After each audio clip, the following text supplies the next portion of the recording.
Ito, so shoutout sa nag-comment. So, the moment in beyond grateful. In beyond grateful.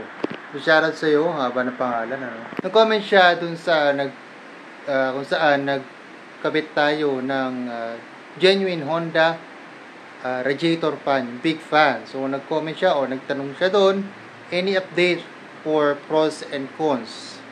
So, dito, bibigyan kita ng siguro konting pros and cons. Pero later on, baka lagay din tayo ng mas detalyadong pros and cons sa tungkol sa big fan na to, no? Pero, pros and cons, so far ngayon, actually, ginagamit ko pa rin siya. Siguro mag-iisang taon na rin to, no? Ginagamit ko pa rin to hanggang ngayon. And, pros, syempre, medyo hindi na gaano nagbabawas ng coolant. Although nagbabawas pa rin, meron pa rin, pero hindi na siya katulad dati na parang every week chine-check ko kung nagbabawas pa siya, kasi parang kada 2 weeks yata is nagsasalin ako na nagdadagdag ako. Pero ngayon, siguro 2 months nag-check tayo. Every month na nag-check tayo. So, kada 2 months kahit paano, konti lang, may konting nababawas. So, kahit paano, malaking tulong yon para sa makatipid din tayo sa coolant and para ma-maintain yung cooling system ng ating motor, ano. Importante yan.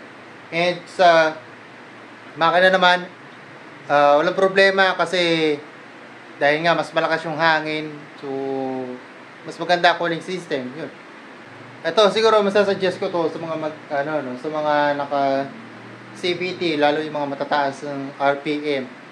Kasi pagka mas mataas ang RPM, mas maraming heat. So kailangan ng mas magandang cooling system ng makina. So yan. Cons naman so far, actually masasabi ko lang na cons ngayon, depende to sa tao kasi kung cons, minsan may mga nababasa ako nagko-comment na ayaw dun sa sumisipol. So, possible isang cons din yun. Pero, again, depende sa tao. Sa akin, hindi naman, wala namang problema para sa akin yun. Okay lang. Pero sa iba, pwede siyang maging cons. Yun lang. Lastly, kung bibili kayo ng ganito, o ng big fan, ito, actually, pang Honda Click. Honda Click, tapos PCX, kasya. Pang PCX 150 kasi siya talaga. And sa Honda Click 150, wala akong tinabas. Kasi genuine Honda yung pinalit natin. And hindi ako sure sa mga naka Honda 125 o Honda Click 125 kung kailangan nyo talaga magbawas. Pero sa aking Honda Click 150, wala po akong binawas. So wala akong tinabas. Yun lang. Bumili na ako ng genuine. Bibigay ko yung link sa may description.